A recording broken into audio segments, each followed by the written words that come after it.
2 ராஜாக்கள் 8:7 வாசிங்க. 2 ராஜாக்கள் 8:7. சீரியரின் ராஜாவாகிய பெனாதாத் வியாதியாயிருந்தான். எலிசா தமஸ்குவுக்கு வந்தான். தேவனுடைய மனுஷன் இவ்விடத்தில் வந்திருக்கிறான் என்று அவனுக்கு அறிவிக்கப்பட்ட போது ராஜா ஆசகேலை நோக்கி, நீ உன் கையிலே ஒரு காணிக்கை எடுத்துக்கொண்டு. சார், நான் கதை மாதிரி சொல்றேன். பெனதாத் என்கிற ராஜா ரொம்ப வியாதியா இருக்கிறாரு. அப்ப அவருடைய வேலைக்காரனை பார்த்து, நீ போ எலிசாட்ட போய் கேளு, நான் சாவனா உயிரோடு கூட இருப்பேன் நான். அப்போ நிறைய காணிக்கைலாம் எடுத்துட்டு வர்றாரு. அந்த நாகம்மன் காணிக்கைலாம் அவர் ஏத்துக்கல, ஆனா இவன் காணிக்கை ஏத்துக்கிறாரு. ஏன்னா அவன் சொல்றது நடக்க போகுது. அதனால ஏத்துக்கிட்டு சொல்லுவாரு, அவன் செத்து போயிடுவான், ஆனா நீ பொய் சொல்ல அவன் சாக மாட்டான்னு. அப்பொழுது ஆசைகளை பார்த்து அவர் அழுவார். நீங்க வீட்டுக்கு போய் வாசிக்கணும், அழுவார். அப்போ ஆசைகள் கேட்பான், நீ எதுக்கு அழுற? என்னை பார்த்து நீ என்ன அழுற? ஏன் தெரியுமா? இஸ்ரவேல் மக்களுக்கு நீ செய்ய போற தீங்கை அறிந்து இருக்கிறபடியால் நான் அழுகிறேன். அவனை இதயம் நல்லா பேசுறான் பாருங்க, பயங்கரமா பேசுவான், அன்பா பேசுவான். ஐயோ செத்த நாய். 13, இத்தனை பெரிய காரியத்தை செய்ய நாயாகிய உமது அடியான் எம்மாத்திரம். பேசுறதெல்லாம் வேதங்கள், போடுவதெல்லாம் வேஷங்கள். மனுஷனுடைய இதயம் எவ்வளவு பொல்லாதா இருக்கு பாருங்க. ஐயா, என்னை பற்றி நல்லதெல்லாம் சொல்லாதீங்க. இஸ்ரவேல் தேசத்திற்கு எனக்கும் ஒரு தொடர்பே இல்லை. நம்ம ஏழையான ஒரு மனுஷன், நான் சாதாரண ஒரு வேலைக்காரன். என்னை பற்றி நல்லதெல்லாம் சொல்லாதீங்க. இவர் சொல்லுவார், பாரு நீ என்ன செய்ய போற பாரு, எனக்கு தெரியும், அதனால நான் அழுறேன்னு. வாசிங்க பார்க்கலாம். 14-15 வாசிங்க. இவன் எலிசாவை விட்டு புறப்பட்டு தன் ஆண்டவனிடத்தில் வந்தபோது அவன், எலிசா உனக்கு என்ன சொன்னான் என்று கேட்டதற்கு இவன், நீர் வியாதி நீங்கி பிழைப்பீர் என்று எனக்கு சொன்னான் என்று சொல்லி மறுநாளிலே ஒரு சமுக்காலத்தை எடுத்து தண்ணீரிலே தோய்த்து அவன் முகத்தின் மேல் விரித்தான். அதனால் அவன் செத்து போனான். ஆசகேல் அவனுக்கு பதிலாய் ராஜாவானான். இந்த பிரசங்கத்தை நான் பண்ணதுக்கு பயப்படுவேன். யாரா செஞ்சிருவாங்க, யார வெறுக்கிறாங்களா, ஜம்பு காலத்தை போட்டுருவாங்களோட பயந்து இதை நான் வியாக்கியானம் பண்ணி சொல்றது கிடையாது. ஆனா கன்னியாகுமரி மட்டத்தை சொல்றேன், செஞ்சிடாதீங்க. சில உங்களுக்கு பிடிக்காதவங்களையும் செஞ்சிடாதீங்க.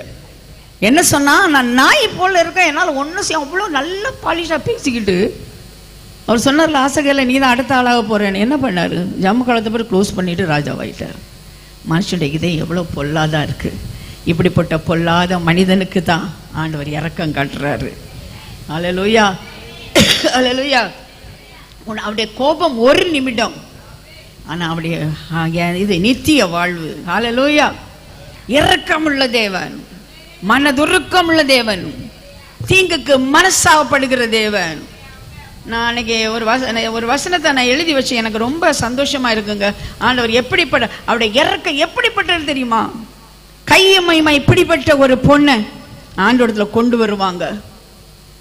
எல்லாரும் சொன்னாங்க, உண்மையில கல்லறியுங்க கல்லறியுங்க, விசாரம் பண்ணி இருக்கிறா, கல்லறியுங்க. இரக்கமுள்ள தேவன் என்ன பண்ணார் தெரியுமா? மண்ணிலே எழுதினார். அவ்வளவு பெரிய ஒப்பற்றத்தை படைத்த மனுஷனுக்காக குனிந்து மண்ணில் எழுதினார். அதுதான் இறக்கம். இறக்கத்தை ஒரே ஒரு பிள்ளை மட்டும் ஆமீன் போடு, நல்ல பிள்ளைமா, நீ பெரிய ஆளாயிடுவ. மற்றவங்களும் மௌனமா இருக்கான். வாய் இருக்கா இல்லையா? வாய் இருக்கா இல்லையா? இறக்கம் என்ன செய்தது? மண்ணிலே எழுதியது. உடனே எல்லாரும் கல்லை போட்டு போயிட்டாங்க. என்னதான் எழுதியிருப்பாரு அப்படி? ஏய் நீ இது பண்ணி இருக்கன்னு எழுதிட்டாரு. எல்லாரும் ஐயோ நான் செஞ்சதை எழுதிட்டான்னு போயிட்டாங்க. அவர் மட்டும் நின்றுட்டு இருந்தார். பிரியமான கர்த்தருடைய பிள்ளைகளே, நீங்க இதை வாசிக்கலாம் வேதத்துல 8ஆம் அதிகாரம் யோவான் 8:11. உன்னை குற்றவாளியை தீர்த்தவர்கள் எங்கே என்று கேட்கும் பொழுது அவர் சொல்லுவா, ஒருவர் இல்லை ஆண்டவரே. அப்ப என்ன அவன் நினைச்சிருப்பான்னா, யாரும் கல்லடிக்கல, இவர் என்ன கல்லடிப்பாரு? அப்படிதான் அவ நடுங்கிட்டு நின்றுருக்கா. ஆண்டவர் சார், நானும் உன்னை குற்றவாளியாய் தீர்ப்பதில்லை. ஒரு அல்லலையா போட்டிருக்கலாம்ல. இந்த வயசான பாட்டி கை அசைக்கிறாங்க பாருங்க. உங்களுக்கெல்லாம் கை இருக்கா இல்லையா? தயவு செய்து ஒரு அல்லையா போடுங்க பார்க்கலாம். உன்னுடைய பாவத்தை மண்ணிலே எழுதி உன் பெயரை வெண்ணில் எழுதி வச்சிருக்காரு. அதுதான் இரக்கம், அதுதான் இரக்கம். நாங்களாம் விபச்சாரம் பண்ண மாட்டோங்க. கன்னியாகுமரியில சிறிய இச்சையோடு பார்க்கிறவங்க விபச்சாரம் பண்ணி ஆயிட்டு, புருஷனை இச்சையோடு பார்க்க விபச்சாரம் பண்ணி ஆயிட்டு. அந்த ஸ்டாண்டர்ட்ல பார்த்தா எத்தனை பேர் கை தூக்குவீங்க? முடியாது. நம் பாவத்தை மண்ணிலே எழுதி, இரக்கம் மண்ணிலே எழுதியது. ஆனால் நம்ம பேரை வெண்ணில எழுதி வச்சிருக்கிற ஆண்டவர், அவர் இரக்கத்திற்கு முடிவில்லை, அவர் அன்புக்கு அளவே இல்லை. அவர் மன உருக்கம் உள்ளவர், அவர் தீங்குக்கு மனசாப்படுகிறவர். அன்றைக்கு அவளை கல்லடித்து கொண்டிருந்தால் இன்ச்சு இன்ச்சாக பிச்சிருப்பாங்க. ஆனா அவளை காப்பாற்றின ஆண்டவர் உன்னையும் காப்பாற்றுவார். இந்த கன்னியாகுமரி மாவட்டத்தில் கல்லடி இல்லை, சொல்லடி இருக்கிறது. ஒரு சின்ன தப்பு பண்ண ஊரே தூத்திடுவாங்க, அதுக்கப்புறம் தலையை தூக்க முடியாது. எதுவும் பண்ணியிருக்க மாட்டாங்க. ஒரு பிள்ளை ஒரு பையனோட பேசியிருக்கும், அதான் ஏதோ ஒன்று தான், அவ்வளோதான். அப்பா அந்த பட்டணத்தில் அதுக்கப்புறம் அந்த பிள்ளை வாழவே முடியாது. அப்படி குற்றம் சாட்டுறவங்களை கர்த்தர் எழுதுறார் கீழே. ஒன்றில் நான் தப்பு இல்லைன்னா கல்லடி பார்க்கலாம், இந்த தப்பு சேதம் கல்லடி பார்க்கலாம். தைரியம் இந்த கல்லடி, அதோட சொல்லடி, அதோட பேசாத, நீ பேசாத. இரக்கமுள்ள தேவன் அவளை குற்றவாளியை தீர்க்கவில்லை, இடன் கண்டம் அறி கன்விக்டர். அவளை குற்றவாளியை தீர்க்கல, ஆனா பாவத்தை உணர வச்சார். ஆகவே அவளை பார்த்து சொன்னாரு, நீ போய் நீ பாவம் செய்யாத. அவ செஞ்சிருப்பாளா? அதுக்கப்புறம் செஞ்சிருப்பாளா? தூக்கு தண்டனை கைதி வெளியானது போல அந்த மரண தண்டனையிலிருந்து வெளியே வந்த பிறகு இனிமே அந்த தப்பு செஞ்சிருப்பாளா? இல்லை. என்னை விடுவித்த ஒருவர் இருக்கிறார், அவருக்கு பின்னாலே நான் போவேன். முதல்ல நான் மரியாளுக்கு 7-8 பிசாசை துரத்தின, அதனால அவங்க பின்னாலே போயிட்டாங்க. அதுக்கப்புறம் அந்த தெருவுக்கே போகலை, யாரை எட்டி பார்க்கல. என்னை விடுவித்தற்கு பின்னாலே போவேன். ஏன்? அவருடைய அன்புக்கு அளவில்லை, அவளை இறக்கத்திற்கு முடிவில்லை. அவர் நீடிய சாந்தம் உள்ளவர், இறக்கமுள்ள தேவன். என்னை கேட்டுக்கொண்டு கதை என் மேல ஆண்டவர் காட்டின இறக்கம் எவ்வளவு பெரியது. இதே ஊர்ல எனக்கு ரொம்ப சிரிப்பா இருக்கும். எனக்கு ஒரு பூ ரொம்ப பிடிக்கும். ஹிந்தி டியூஷனுக்கு போவேன். அந்த டீச்சர் என்ன வச்சிருப்பாங்கன்னா, ஒரு பிளாஸ்டிக் ரோஜா பூ இருக்கும் தெரியுமா? அந்த காலத்துல ஒரு பிளாஸ்டிக் ரோஜா பூ, உண்மையான பூ கிடைக்கலாம், பிளாஸ்டிக் ரோஜா பூ கொடுக்கலாம்னு சொல்லி டீச்சர் வீட்டு பிளாஸ்டிக் அந்த ரோஜா பூவை கொண்டு போயிட்டேன்.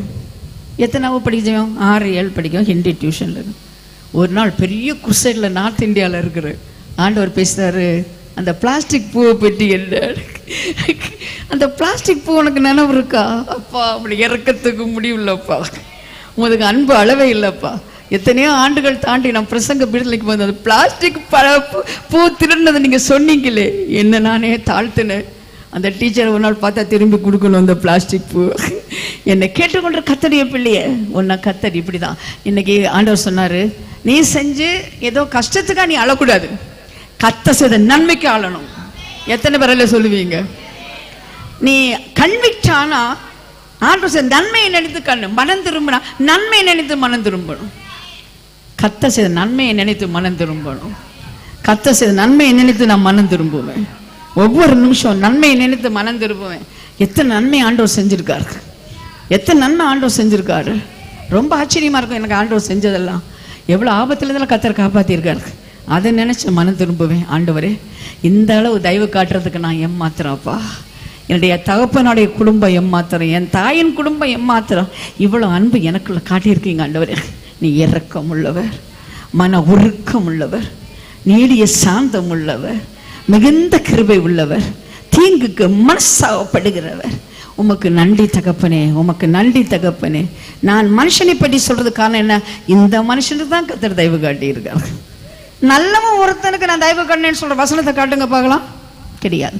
நம் பாவிகளாக இருக்கும் பொழுது ஆண்டவர் நமக்காக சிலுவையில மரித்தார். இந்த தயவு எவ்வளவு பெரியது, இந்த தயவு எவ்வளவு பெரியது, இந்த தயவு எவ்வளவு பெரியது. அந்த இரக்கம் மண்ணிலே எழுதியது, அந்த இரக்கம் அவரை ஓட வைத்தது. கிட்டகுமார் அப்பாட்ட வந்து கேட்டான், என் சொத்தை குடினு. இப்படா நம்ம ஊர் கன்னியாகுமரியில் சொல்லுவாங்க, நான் சம்பாதிச்சடா, இதை உனக்கு கொடுக்குறதுக்கு என்ன, எனக்கு கொடுக்கணும் கொடுத்துதான் அவனுமா, போ வீட்டை விட்டு போ. இல்லை, கொடுத்து தான் அனுப்பினார் அந்த தகப்பன். இரக்கம். தூர தேசத்துக்கு போனான், வேசிலோடு ஆஸ்தியை அழித்தான். பணம் இருக்கும்போது எண்ணெய் குடத்தை சுத்தின எறும்பாய் ஜனங்கள் இருந்தாங்க. கேர்ள் ஃப்ரெண்டு, பாய் ஃப்ரெண்டு, குடிக்கிற ஃப்ரெண்டு, எல்லா ஃப்ரெண்டும் இருந்தாங்க. ஒரு நாள் ஒரு ஃப்ரெண்டும் இல்லை. தேடி எங்கடா போனீங்க, எங்கடா போனீங்க, எல்லாம் போயிடும். இந்த உலகத்தின் அன்பு உன்னை விட்டு பிரியும், உலகத்தின் இரக்கம் உன்னை விட்டு பிரியும். பணம் இருக்கும் வரை தான் இருப்பாங்க, அதுக்கப்புறம் ஓடியே போயிடுவாங்க. நல்ல காலத்தில் இருப்பாங்க, கெட்ட காலத்தில் எவனையுமே இருக்க மாட்டாங்க. பசி வாட்டி வதைக்குது. பண்டி மேய்க்கிறவனா போறோம். ஒரு யூதன் பண்டிக்கிட்டே போகக்கூடாது. இதுவரையில் யூதர்கள் பண்டி சாப்பிட மாட்டாங்க, அது அவங்களுக்கு அசுத்தம், அது அவங்க சாப்பிடக்கூடாது. பண்டி மேய்க்கிறவனா பண்டிகை சாப்பாடு சாப்பிட்டான், தவிடு சாப்பிட்டான். அப்பதான் உனக்கு அப்பாவுடைய தயவை நினைச்சு பார்த்தா. அப்பாவுடைய தயவை நினைச்சு பார்த்தேன். எங்க அப்பா வீட்டில் நிறைய வேலைக்காரங்க சாப்பிட்றாங்க. அவருடைய மகனாகிய நான் ஆஸ்தியெல்லாம் செலவழித்து பண்டிகள் கூட இருக்கிறேன். ஆனாலும் அவர் தீர்மானம் செஞ்சான். என்ன தெரியுமா? எழுந்து என் தகப்பன் வீட்டுக்கு போவேன். அல்ல சொல்லுங்க. ஏன் தெரியுமா? அப்பாவுடைய தயவை நீ அறிந்திருக்கிற, அப்பாவுடைய இரக்கத்தை நீ அறிந்திருக்கிற, அப்பாவுடைய மன உருக்கத்தை நீ அறிந்திருக்கிற. என்ன அப்பா கைவிடவே மாட்டார். யார் கைவிட்டால் அவர் என்னை கைவிடவே மாட்டார். என்னை மறுபடியும் அவர் சேர்த்துக் கொள்வார். யார் என்னை கைவிட்டாலும் இயேசு கைவிட மாட்டார். யார் என்னை கைவிட்டாலும் இயேசு கைவிட மாட்டார். கைவிட மாட்டார், கைவிட மாட்டார், கைவிடவே மாட்டார். இயேசு கைவிடவே மாட்டார். தாயும் அவரே, தந்தையும் அவரே, தாயும் அவரே, தந்தையும் அவரே. தாளாட்டுவார், என்னை சீராட்டுவார். தாளாட்டுவார், என்னை சீராட்டுவார். யார் என்னை கைவிட்டாலும் இயேசு கைவிட மாட்டார். கைவிட மாட்டார், கைவிட மாட்டார், கைவிடவே மாட்டார். இயேசு கைவிடவே மாட்டார். அல்லேலூயா. எல்லாரும் கைவிட்ட சூழ்நிலை நான் உணர்ந்திருக்கிறேன். ஆனால் அவர் என்னை கைவிடவே இல்லைங்க, கைவிடவே இல்லைங்க. மரணங்களின் பள்ளத்தாக்கில் நடந்திருக்கிறேன். எங்க அம்மா, எங்க அப்பா, எங்க அண்ணன், எங்க கணவர் 4 பேர் இருந்திருக்காங்க. கர்த்தர் என் கையை பிடிச்சார். மரணங்களில் அக்கனியில் நடந்து வந்திருக்கிறேன். அவர் என் கூடயே நடந்து வந்தார். தண்ணீரில் கடந்து வந்திருக்கிறேன், கண்ணீரில் கடந்து வந்திருக்கிறேன். அவர் என் கூடவே வந்திருக்கிறார். அவர் இறந்ததுவே என் பையனுக்கு 4 வயசு, என் பொண்ணுக்கு 8 வயசு. எந்த சொத்துமே இல்லை, எதுவுமே இல்லை. எல்லாத்தையும் விட்டுட்டு ஆண்டவரை மட்டும் நம்பினேன். கல்லறைக்கிட்ட நிற்கும்போது சொந்தக்கார ஒரு ஆள் என்கிட்ட சொன்னாங்க, இதுவரை அவர் பின்னாலே போனாங்க, என்ன டிவியில் வந்து பிச்சை எடுப்பேன்னு நினைக்காத. உனக்கு டிகிரி இருக்கு, பணம் இருக்கு, எல்லாம் கொடுத்தான், எல்லாம் விட்டுட்டு பரதேசியா போனேன். இனிமேல் டிவியில் நீ பிச்சை கேட்காத. நான் 40 வருஷம் டிவியில் இருக்கிறேன். எந்த டிவிலையும் கேட்டது கிடையாது, எந்த கூட்டத்திலும் கேட்டு கிடையாது, எந்த யூடியூப்லையும் கேட்டு கிடையாது. அவருடைய இறக்கத்திற்கு முடிவே இல்லை, அன்புக்கு அளவே இல்லை. என்ன ராஜாத்தி மாதிரி வச்சிருக்கிறார். பெருமைக்கான சொல்ல ராஜாத்தி மாதிரி வச்சிருக்கிறாரு. For a shame Elgi double ஆன உன் வெக்கத்திற்கு ரெட்டத்தினியான கனமா இருப்பேனே. பிரியமான 1 மாசம் 2 கண்ட்ரி போயிருக்கிறேன், 2 கார் வச்சிருக்கிறேன், 2 ஸ்டுடியோ வச்சிருக்கிறேன், 2 கிட்டார் வச்சிருக்கிறேன், 2 ஸ்பீக்கர் வச்சிருக்கேன், 2 பிள்ளைங்க வச்சிருக்கிறேன், 6. நான் பெருமைக்காக சொல்லலை, எனக்கு செஞ்சது உனக்கும் செய்வார். அவர் இறக்கத்துக்கு முடிவில்லை, அவர் அன்புக்கு அளவே இல்லை. அது காலைதோறும் புதிதாக இருக்கும். நேற்றைய கிருபை இல்லை, இன்னைக்கு ஒரு புதிய கிருபை. நேற்றைய இறக்கம் இல்லை, இன்னைக்கு ஒரு புதிய இறக்கம்.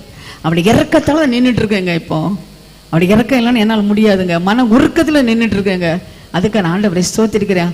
அப்பா வீட்டுக்கு திரும்பி வரான், அவன் நடந்து வரான். அப்பா ஏற்றுக்கொள்வாரோ தெரியலையே, நடந்து வரான். அப்பா ஓடி போனார். அல்லையே சொல்லுங்க பார்க்கலாம். இறக்கம் ஓடியது, கட்டி பிடித்தது. பண்டி சாப்பாட்டில் சாப்பிட்டவன இந்த கன்னியாகுமரி மாவட்டத்தில் ஒரு அப்பா கூட செய்ய மாட்டாங்க. அம்மா ஒரு வேளை செஞ்சு பின்னால் கதவை திறந்து விட்டு குளிச்சுட்டுவான்னு சொல்லுவாங்க. ஆனால் எந்த அப்பனும் கட்டி பிடிக்க மாட்டாங்க. இந்த நாட்டம் உள்ளவனை ஒரே ஒரு அப்பா தான் கட்டி பிடிப்பார். நீ இருக்கிற வண்ணமா வா, உன்னை சரிப்படுத்திட்டு வர முடியாது. உன்னை சரிப்படுத்த என்னால் மட்டும்தான் முடியும். என்னோட இறக்கம்தான் உன்னை மன்னிப்புக்குள்ள கொண்டு வர முடியும். மன உருக்கம்தான் உன்னை ரட்சிக்க முடியும். நான் வந்தோன்னு அப்பா சொன்னாரா, இல்லை நீ செலவழிச்சிட்டப்பா, கொஞ்சம் சம்பளம் போட்டு தானே ஒரு வேலைக்காரனாயிரு சொன்னாரா? இல்லை, மோதிரத்தை போட்டாரு, செருப்பை போட்டாரு, வஸ்திரத்தை போட்டவன் மூடு. ஏன் 3 நாள் தெரியுமா? வேலைக்காரனுக்கு தெரியக்கூடாதும்.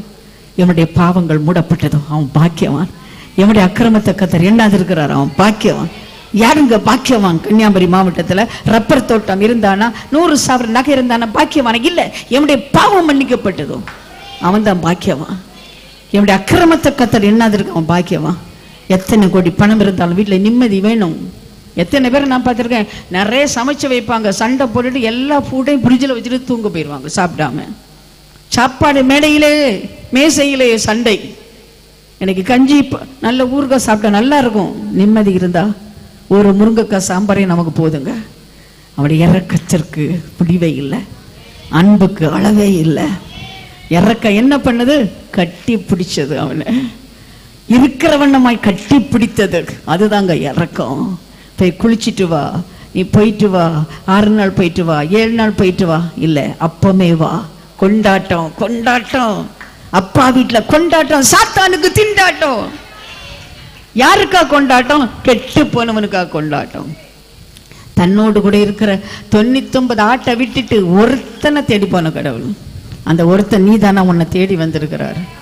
உனக்காக தான் இன்னைக்கு கொண்டாட்டம், பரலோகத்தில் கொண்டாட்டம். எங்க நம்ம பிரியாணி சாப்பிடல, பரலோகத்துக்கு பிரியாணி அனுப்பிடலாம். நீங்க மட்டும் மனம் திரும்பி முன்னால வந்தீங்கன்னா, அவர் அடிக்கிறவர் உதைக்கிறவர்ல அவருடைய கோபம் ஒரு நிமிஷம், அவருடைய இரக்கம், அவருடைய தயவு, நீடிய வாழ்வு, நீடிய வாழ்வு. இதுல 6 பாயிண்ட் நம்ம சொல்லலாம். தொடாத மனுஷனை தொட்டாரு, குஷ்டரோகியை தொட்டார், இரக்கம் தொட வைத்தது. பெரும்பாடுல ஸ்ரீ தொட்டது, ஆண்டவர் வந்து அவளுக்கு மன்னிப்பு கொடுத்தாரு. கானான ஸ்ரீ, காணியாட்சிக்கு புறம்பானவள், அந்த பிள்ளைக்கு இரக்கம் காட்டினாரு. குருட்டு பிச்சைக்காரன் இறங்குன்னு சொன்னபோது அவனுக்கு பார்வை கொடுத்தாரு. இறக்கம் இறக்க அலையில போட்டே இருக்கணும்ல, அல்ல போட்டே இருக்கணும்ல. எனக்கு ரொம்ப கோபமா இருக்கும். சென்னையில அவர் மந்திரி ஆனப்புறம் விஜய் போற இடையெல்லாம் நிக்கிறாங்க கூப்பிடுறதுக்கு, ஏய் விசில் தலைவான்னு. அவர் என்ன விசில் அடிச்சு என்ன பண்றாருன்னு எனக்கெல்லாம் தெரியாது. ஆனா ரோட்டுக்கு 2 பக்கம் நிக்கிற பெண்கள் தான் ஆண்களை விட. விஜயை பார்க்கறது இன்னும் 2 ரோட்ல 2 மிக, அவன் கார்ல போனா 2 பக்கம் நிக்கிறாங்க. அடாடாடா, இறக்கம் காட்டலையே, இறக்கம் கிடைக்கலையே. 4000 ரூபாய் கிடைச்சதா உங்களுக்கு? 2000 கிடைச்சதா? அரசாவரி நகை கிடைச்சதா? பிள்ளைக்கு மோதிரம் கிடைச்சதா? கல்யாணத்துக்கு தாலி கிடைச்சதா? ஒண்ணுமே கிடைக்கல. சிலுவை கிட்ட வாழ்க்கை எல்லாமே கிடைக்குங்க, எல்லாமே கிடைக்குங்க, எல்லாம் கிடைக்குங்க. பெருசா சொல்லுங்க, தாலி தாலி தாலின்னு. எங்க தம்பி லாயரா இருக்கிறான். அவன் டிவோர்ஸ் கேஸுக்கெல்லாம் போக மாட்டான், சமரசத்துக்கு போவான். ஒரு பொண்ணுக்கு சமரசா போசவே 14 பவுன் தாலியை தூக்கி எறிஞ்சாலாம். அவனை எடுத்துட்டு போக சொல்லுன்னு. இவ்வளவு திமிரு பிடிச்சவங்க கன்னியாகுமரியில் இருக்காங்க. தாலி போட்டாலே தூக்கி எறிகிறீங்க, போடாதவங்களுக்கு வேலையே கிடையாது. நாங்க சந்தோஷமா இருப்போம். ஹல்லேலூயா, ஹல்லேலூயா, ஹல்லேலூயா. என்னை கேட்டுக்கொண்டு மனுஷனுடைய கோபம், ஆனா கர்த்தருடைய கோபம் ஒரு நிமிஷம். அவருடைய இரக்கம் நீடிய வாழ்வு, இரக்கத்துக்கு முடிவில், அன்புக்கு அளவே இல்லை. தொட்டாத மனுஷனை தொட்டார். தொடாத சூழ்நிலையில, அசுத்தமாகிற சூழ்நிலை, அவர் அசுத்தனாயிருவோம். அப்ப கூட அந்த பொண்ணு தொட்டால, அவளை மகளை போ, உன் வேதனை இங்கே விடுதலை ஆயிருச்சா. கூனியை தொட்டார்ல, அவள் நிமிந்து பார்த்து தூச்சால. யாரத்தான் அப்பா தொடல, இன்னைக்கு உன்னையும் தொட வந்திருக்கிறார். அவருடைய இறக்கம் உன்னை தொட வந்திருக்கு. You will touch, you will receive a touch, a touch, a supernatural touch. எவருடைய கடவுள் என்ன தொடுறாரு உங்களுக்கு தெரியுமா? அந்த தொடுதல்ல தான் நான் பலம் கொண்டு நின்றுட்டு இருக்கிறேன். உன்னையும் தொடுவார். அவருடைய கரம் நீட்டப்பட்டிருக்கு. உன்னை ஆண்டவர் தொடுவார். அவர் ஒரு நாள் உன்னை கைவிடுறதில்ல, விட்டு விலகிறதில்ல, அசத்தன் என்று சொல்றதில்ல, பாவி என்று சொல்றதில்ல, நீ வேண்டாம் என்று சொல்றது. யார் அது வேண்டாம் சொல்லியிருக்காரு ஆண்டவர்? புதிய ஏற்பாடுல யாரையா சொன்னாரா இன்னைக்கு போய் நாளைக்கு வான்னு? எல்லா அந்த கட்சி தலைவர்லாம் இருக்காங்கல்ல, எலெக்ஷன் டைம்ல கும்பிடு போட்டு வருவாங்க. அதுக்கப்புறம் போய் பாருங்க, அவங்க ஆபீஸ் கிட்ட போங்க, இன்னைக்கு இல்லை நாளை, இன்னைக்கு இல்லை நாளை, எத்தனை நாள், ஒரு நாள் நாளைக்கு. நாளை என்பது வரவே வராது. எங்க அப்பா யாரையுமே நாளைக்கு வான்னு சொல்லலைங்க. அண்டைக்கே அண்டைக்கே அண்டைக்கே அவர் இரக்கம், அண்டைக்கே அண்டைக்கே அண்டைக்கே, இன்றைக்கே இன்றைக்கே இன்றைக்கே. ஹல்லேலூயா.